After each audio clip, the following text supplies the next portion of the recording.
Okay, so let's talk about this piece someone shared, 15 most racist cities in the U.S. It's quite a title. It really is.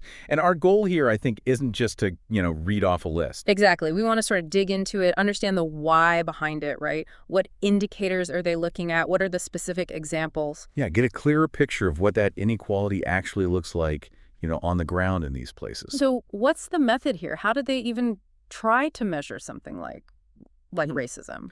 Well, the article acknowledges it's complex. Measuring it isn't simple. So they focused on more tangible things, indicators, What? like disparities in jobs, income, how segregated communities are, and also the kind of online hate speech showing up. Yeah. Racist tweets, Google searches, that sort of thing. Okay, so data points that might indicate deeper systemic issues. Exactly. Signs pointing to underlying problems in these cities. Right, let's dive in then. Number one on the list is Waterloo Cedar Falls, Iowa. What stood out there? Well, the article really emphasizes this stark divide, particularly economically, socially. Yes. You see it straight away in the unemployment numbers they cite from 2017. For white residents, it was around 4%. Okay, pretty low. Yeah. But for black residents, Yeah. nearly 20%. Wow, that's a massive gap. That tells a story right there, doesn't it? It absolutely does. And that kind of difference, it doesn't just exist on its own, right? It affects everything. Housing, healthcare, schools. It creates instability. Totally. And what's particularly concerning is the article also mentions more recent stuff, like a surge in hate speech in 2024. White supremacist flyers even. Oh, so you've got the economic disparity and then this overt stuff layered on top. Yeah, it makes you wonder if those deep economic gaps kind of foster an environment where that kind of hate feels more okay to express. It's a really disturbing thought. And the demographics, you said, mostly white. Around 139,000 white residents Mm-hmm. out of about 168,000 total. Mm-hmm. So, yeah, you can see how these disparities might just persist without real pressure for change. Okay, let's move to number two. Milwaukee, Waukesha, West Allis, Wisconsin. What's the focus there? Here it shifts a bit more towards recent increases in racist messaging and actual hate group activity. Okay. And the article connects this directly to the 2021 Christmas parade attack. Right, I remember that. How does it connect? Well, what often happens, and what the article points out, is that hate groups will grab onto tragic events like that. They twist them. To push their own agenda. Exactly. Mm. They highlighted that the driver was black and apparently used that to just amplify their own, violent rhetoric. Mm-hmm. Online, publicly. Yeah. It's a deliberate tactic. Yeah, that's just a really cynical, damaging tactic, isn't it? Using tragedy like that. It is. And beyond that specific event, the article mentions, big income gaps between neighborhoods in Milwaukee. Mm-hmm. And people actually reporting a fear of racial violence, living with that constant sort of undercurrent of tension. That sounds incredibly stressful. Okay, so Racine, Wisconsin is number 3. Also in Wisconsin. Right. And Racine, the article says, has a notorious history of segregation and socioeconomic disparity. So, long-standing issues, not new problems. Exactly. Yeah. That history matters. These are deep roots. And the numbers back that up, I assume. Oh, yeah. According to census data they cite, black households in Racine earn less than half what white households earn. Less than half. That's not a gap. That's a chasm. It really is. It impacts absolutely everything. And then connect that to the wider state picture in Wisconsin. What about it? The article points out the state's black incarceration rate. It's incredibly high, like 12 times the rate for white people. 12 times. Yeah. And African Americans make up something like 41% of the prison population, but they're nowhere near that percentage of the state's overall population. Wow. So you've got the income gap, the segregation, the incarceration rates? It all weaves together, doesn't it? Creating this deeply unequal situation. And the article mentions Racine still struggling with hate speech, fewer job opportunities. It almost feels like an outcome of all that other stuff. Yeah, you can see how it would be. Okay, number 4. Minneapolis, St. Paul, Bloomington, Minnesota. This one obviously hits hard given recent history. It does. And the article points out something interesting with the unemployment rate. Yeah. Overall, it's low, maybe around 4%. Sounds good. But for black residents, it's closer to 13%. 13. So even in a supposedly healthy economy. A specific group is being left way behind. Yeah. It makes you ask who's really benefiting. And of course, Minneapolis, George Floyd. Exactly. The article rightly frames the protests as, a response to that ongoing struggle with racism. But it also notes that even after all that attention, the segregation in neighborhoods and schools, it's still very high. So tackling the visible stuff isn't enough if the structures underneath don't It change. seems that way. And it's not just physical separation either. The article mentions lots of racist social media messages, Google searches coming from the area too. So the bias is still there, even if it's sometimes hidden online. Precisely. Which leads us to Peoria, Illinois at number 5. And again, we see major economic gaps in the data. Let me guess. Unemployment. Yep. Around 17% for African Americans versus about 5.6% for white residents. Huge difference. And poverty rates too. Over 35% for African Americans compared to 9.2% for white residents. Again, these aren't just stats, right? They represent totally different daily realities. Absolutely. And does the article mention segregation there too? It does. Segregated neighborhoods, school zones, limiting opportunities. It's like it's baked into the city's layout. Is there anything being done? Well, what's interesting in Peoria is that the article mentions a 2017 lawsuit filed by a fair housing center about unfair housing policies. Okay, so there was some action. Action, yes. Yeah. But the article also notes not much apparent change since then, which really highlights how tough it is to shift these, systemic barriers. It's not just attitudes, it's policies. Right, entrenched systems. Okay, number 6 takes us to Elmira, New York. What's the story there? Elmira gets flagged for high crime rates, but also, again, that unemployment gap. About 15% for black residents, 5% for white residents. 15 versus 5, another big gap. And the socioeconomic gap generally is described as substantial. Black residents earning roughly half what white residents do. Big quality of life implications. Definitely. Are there other factors mentioned? Yeah, we see recurring themes. Unequal zoning is mentioned. Uh-huh. An increase in racial searches online, messages from hate groups, echoing other cities on the list. So similar patterns cropping up. But also, it notes protests there since 2020 against racism and police brutality. Yeah. So the community's actively pushing back, demanding change. Good to hear. Okay, number 7, back to Illinois, Decatur. Decatur adds another layer. The article points out that over 25% of black residents there don't have a high school diploma. A quarter. That's a huge barrier to opportunity right there. Absolutely. And it likely connects to the unemployment rate, which is almost 3 times higher for black residents than white residents in Decatur. They compound each other. You'd think so. Yeah. Segregated housing is mentioned again, contributing to the unequal standing. And there was apparently an incident last year with public signs put up with racist messages. Oh, wow. Really public. Yeah, the article says it shocked the city. So it's not just stats, it's these overt acts too.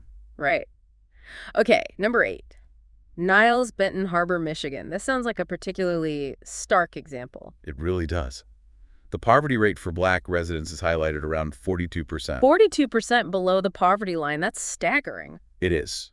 And the article talks about inequality in the poverty line itself and in the education system there. What about things like home ownership? That often shows wealth gaps. Exactly. And the numbers are telling. Only 36% homeownership for African Americans, compared to almost 77% for white residents. Huge difference in building wealth. Massive. And there's this really stark physical division. The St. Joseph River separates Benton Harbor, which is over 84% black, from St. Joseph, which is 84% white. Wow, like literally divided by the river, a physical manifestation of the segregation. Pretty much, yeah. Really paints a picture. Okay, number 9, Kankakee, Illinois. Seems like Illinois is appearing a lot on this list. It does seem that way. In Kankakee, about 20% of the African-American population is unemployed. 20%. Still very high. Yeah. And the article highlights significant inequality again. Schools, job market, neighborhoods, underfunded schools in the poorer areas. We've heard this before, haven't we? We have. It's a recurring theme. And the article links this to a kind of climate of unease and a higher crime rate. Plus, a recent increase in racist Google searches and tweets there, too. Another worrying sign. Okay, breaking into the top 10, Fresno, California at number 10. Right, and the article explicitly calls Fresno the most racist city in California. That's a bold statement. What's the evidence? Well, it describes a huge divide in neighborhood demographics, Yeah. clear segregation. And home ownership. Stark numbers again. Only 25% for African-American residents, compared to 66% for white residents. 25 versus 66? Wow. And there's some interesting history.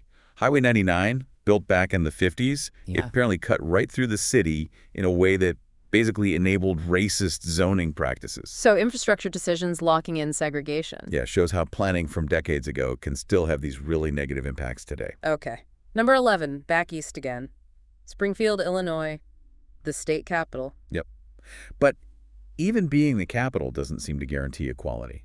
The article points out underfunded schools in poorer neighborhoods. Still? In the capital. Apparently so. And while about 12% of the population is African American, only around 30% own homes. 30% home ownership. And any mention of incarceration. Yes, significantly higher for African Americans, up to 9 times as likely as white residents, the article suggests. 9 times. That's another one of those shocking multipliers. It is. And Springfield also shows that dramatic rise in racist tweets and Google searches, plus public protests and tension from far-right groups. So a mix of systemic issues and overt conflict. Right. Number 12, Trenton, New Jersey. What are the key points there? Similar patterns, really. About 20% of the city is African American, but homeownership is much lower, around 40% compared to 76% for white residents. 40 versus 76, another big gap. And New Jersey's statewide incarceration disparity is mentioned again, African Americans up to 12 times more likely to be incarcerated. 12 times, same as Wisconsin, wasn't it? It was. And growing hate speech from far-right groups is also flagged in Trenton. Adds another layer of concern. It feels like these issues are really interconnected, don't they? Housing, incarceration, hate groups. Absolutely. They don't exist in isolation. They feed off each other, creating this really challenging environment. Okay, number 13, Danville, Illinois, another Illinois city. Yep. Population is about 35% African American, 57% white. But the article points to difficulties with home ownership, job disparities favoring white residents, underfunded schools. The familiar list. Familiar and depressing. Any specific incidents? Yeah, 2 things. A spike in racist Google searches noted in 2023. And then just recently, May 2024, apparently there was an incident with a Confederate flag at the Danville High School graduation. At a graduation? Seriously? That's what the article reports. Yeah. A symbol like that at an event meant to be about unity and achievement. Yeah. It speaks volumes, does it? It really does. Shows what sentiments are still lingering. Okay, number 14, Rochester, New York. Rochester has a really shocking statistic highlighted. Property values. Okay. Homes in predominantly white neighborhoods are valued on average 321% more than homes in predominantly black neighborhoods. 321%. That can't be right. That's astronomical. That's the figure cited. It's an enormous difference in potential wealth. Think about the impact on families, on communities, over generations. Unbelievable. And that impacts school funding too, right? Through property taxes. Absolutely. Yeah. It has huge ripple effects. The article mentions underfunded schools in black areas there too, plus the rise in online hate. And Rochester has this history, right? Abolitionist movement. Exactly. Frederick Douglass lived there. Yeah. It creates this really stark contrast between his historical ideals and today's racial tensions. Kind of sobering. Yeah, really sobering. Okay, finally under 15, Chicago, Naperville, and Elgin, Illinois, a big metro area. Huge, sprawling area. And despite its diversity, the article highlights really deep divides still exist. Like unemployment again. Yep. Yeah. Data from 2022 showed 14.3% unemployment for African Americans versus 4.1% for whites. Still a massive gap, even in a major metro. And the legacy of redlining is specifically mentioned for Chicago's south and west sides. Still impacts things today. How so?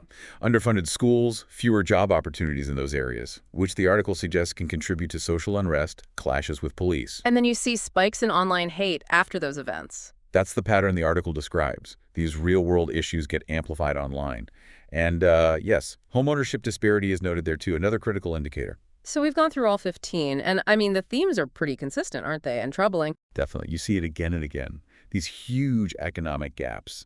Unemployment, income. Right. And housing segregation seems absolutely persistent, often linked back to things like redlining. Educational inequality, too. Those underfunded schools in predominantly black areas keep coming up. Such a damaging pattern. And then there's the online hate speech, sometimes actual hate group activity. It seems to be a common thread in a lot of these places. It does. And it's important to remember what the article itself says. Some cities might be making efforts, putting initiatives in place. But the data we've talked about really points to these deep systemic problems. They aren't just isolated incidents. They show fundamental inequalities. Yeah. So this whole deep dive, looking at these 15 cities, it really leaves you thinking, doesn't it? It does. Like when you see these specific examples, the economics, the housing, the schools, the hate speech, what actually works? What kind of fundamental systemic changes could really start to fix these inequalities we see right across the U.S.? It's the crucial question, isn't it? And it's complex. There's no single magic bullet. No, definitely not. But understanding these specific problems, like we've tried to do here, feels like, well, it has to be the first step, right? Before you can even think about solutions.